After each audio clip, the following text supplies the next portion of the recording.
Another aspect of early communication that's really important, something that facilitates early communication and language development, is attachment.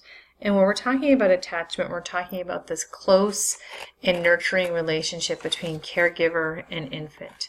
And this is really a social bond that develops. I mean, a lot of times attachment talks about the bond between mother and baby that really begins almost prenatally. And when you listen to our TED Talk, you know about that aspect of things, but usually within the first few months of life, and usually first with their mom, the first few hours of life, and first with their mom, and it lays the foundation for future social development. And what one of the beliefs is that babies are born with this capacity to foster this attachment to a caregiver, and that this connectedness to an adult, typically again that's mom, but if there wasn't mom available, it could be another adult as well. It's really important for future language and communicative development, and obviously tons of social emotional development as well, which we won't talk about in this class. And so one of the things about attachment is that babies and mothers are learning to recognize and interpret each other's behaviors. It's an important consideration that attachment is really a dynamic relationship, meaning that what mothers are doing or parents are doing affects baby, but what a baby is doing also affects the interaction with the parent. And so research shows that there are differences in infant temperament, with some babies being much more fussy. Sometimes you have babies who have medical issues from the get-go, and babies that do have, or more irritable, do more crying and so on, affects the dynamic in terms of that engagement. We also see that this is a street that also runs the other way from parent to child, and specifically research related to mothers and child. So I'm sorry if this is a repetition, because I had to stop and restart and I lost track of where I was a little bit. But what I was talking about is that mothers' behaviors also influence infants. And so the temperament of mothers also really contributes to the attachment. So there's been solid research looking at mothers who are dealing with depression. So the suggestion is that they're a little bit more responsive to their infants' attempts to communicate and interact, and so those behaviors affect the interactions and the attachments that are formed between mothers and infants. And on our website, I have a link of a study that looks at what a baby does when a mother stops being responsive to their attempts to communicate and interact and vocalize. And it's amazing. I think it's like a 2-minute or 3-minute framework that mothers are asked not to be responsive to their babies' attempts to interact, and how frustrated and off put the baby is almost right from the start. So definitely take a look at that. It's super interesting. Okay, and then we've already talked about these things, but these are, again, things that sort of lend themselves to attachments about just baby's preferences for mom, all of the ways that they really are attentive to this caregiver over others, and then just that physical interaction and proximities are also things that are really supporting attachment overall. And for those of you who follow research in child development, we know that for some children who are adopted out of orphanages or out of foster care systems, who may have had really poor early interactions and communication with an adult, a consistent adult in their environment, oftentimes they can have attachment issues, meaning that it's difficult for them to bond and attach with new people because of these detrimental things that happen really early on. One of the other early behaviors that also supports communicative development is imitation. And of course, with imitation, we're just talking about how a baby copies what an adult does. And research is really focusing increasingly more and more on how early these skills emerge.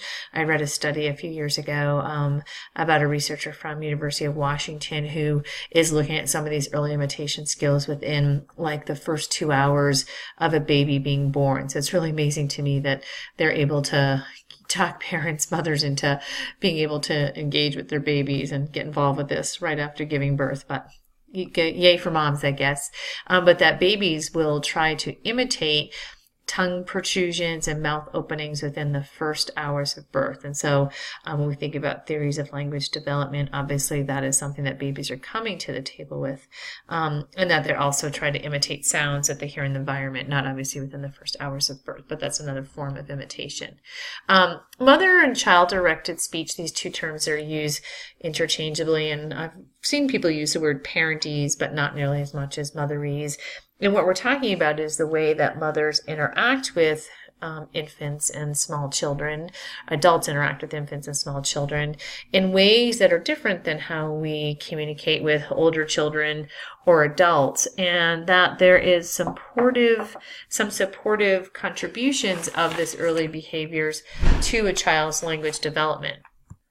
So some of the characteristics of motherese to infants is really slower speech overall, with more and longer pauses between utterances. So you can think about yourself in terms of interacting with infants. You can look at some of the videos that I've posted on our website, or just even practice it in your own head. When you see a cutie patootie baby in the grocery store and you're trying to engage with them, what are the kinds of things that you do? Hey, buddy, look at you. You are so cute. What a big boy. Oh my goodness, what a big boy. So I'm just obviously doing that off the top of my head. But so slower, more exaggerated, definitely a higher pitch and more exaggerated intonation and stress. We know that this child-directed speech, we also tend to produce a more restricted vocabulary and really talk a lot about the here and now. So if we're interacting with a baby, we might talk about, hey, look, you've got your bottle. That's yummy. You were so hungry. And so definitely simpler sentences. They tend to be well formed and well articulated, with more repetitions of the same utterance. Overall, fewer utterances, and then more content words and fewer functional words. So we don't say things like, you have your bottle in your hand, but look, you've got your bottle. And so just fewer function words overall, and greater facial expressions in terms of just engaging in the interaction. And there's some things that we know about motherese is that children definitely enjoy it and pay attention to it longer. So when they've looked at kids and their overall attention span to different speech samples that are produced using motherese, babies will attend to it to longer. We know that babies are more likely to vocalize to an example of motherese than to an interaction where an adult is maybe talking in a more, a typical voice that doesn't have all that intonation and stress differences. We know that motherese is evident in many languages. But it's important to note that not all languages and all cultures engage in samples of motherese. So it's not a universal component of adult-child interaction. So when we think about if it's a critical component to child development, we would say no because of that fact. One of the things that people do talk about in cultures that don't modify their speech talk about things like some of those babies may have differences completely in terms of just their proximity to their parent and their overall exposure to language. So you think about maybe an infant in Vietnam who is on their mother's back while there's some sort of farming activity that's happening. They may not be engaging in these motherese interactive kind of conversations, but they may be with the mother all day being exposed to that language. And then there's also some suggestions that in some cultures other modifications are made for using other things that may help a baby just attend to speech in different ways, things outside of this idea of varying pitch and intonation and stress. So another important foundation of early communicative development is this idea of joint attention and joint referencing.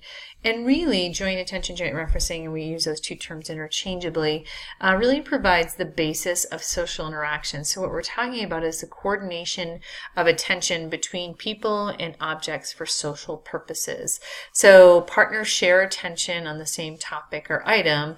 Joint referencing is when the object is the shared focus, and joint action is when there's some sort of shared participation in an activity. And your text talks about a couple of different stages of joint attention. Not all research talking about joint attention breaks it down into these different phases. Most of them, I think, talk about that idea of phase 2. But in your text, they talk about this idea of phase 1, sort of birth to 6 months, where babies are really learning to attend to their social partners. So they're being responsive to adults in the environment. They are increasingly maintaining attention to the adults. And again, with all the conversations that we've had about this attention and interest in human faces and voices and so on and so forth, you can see that this is something that sort of becomes a natural responsive thing for babies. We also know that during this early time, and you can picture this or you've seen this, when babies are responding to adults, they're really responding with their entire body. So we see them moving their heads and their limbs and their hands and their feet, all kinds of wiggling happening. The joint attention that's a little more commonplace as people talk about it is this idea of emergence and coordination of joint attention. This happens from 6 months to 1 year of age. And what we see is that an adult and a baby are attentive to each other, attentive to an object or an action, and then attentive to each other again. So it's really this realization that you're both focusing on, both have a shared mental focus on an external object or event that is happening. And part of this idea of joint attention is this realization that you're participating in this shared attention. And it seems like such a simple kind of thing, like why would this be a big deal? But it is really a big deal because children who have difficulty establishing joint attention, like the difficulty in establishing joint attention is one of the hallmark characteristics of children with autism. And so we know it's a really, really critical component of early language development. We know that from research, we'll talk about the effects on language in the next slide. And then the last phase of joint attention is that phase 3, which is really talking about children who are making a transition to using actual language. And so it's when they're basically have moved beyond just having that coordinated attention into actually sharing words and phrases and so on. And so why is joint attention so important? In part because it's a critical component of communicative interactions. We know that babies, early on are learning to follow adults' gazes, their gestures, the direction of their voice, and their body positioning. So you can see a lot of attention to who's in their environment and what people in their environment are interested in. And the foundation of that is that joint attention requires an awareness for an infant that they can share a mental focus with another human. And from a theoretical perspective, this is really about an infant being able to interpret others' actions as intentional. When we talk about intentionality in our next conversation, we'll talk a little bit more about that.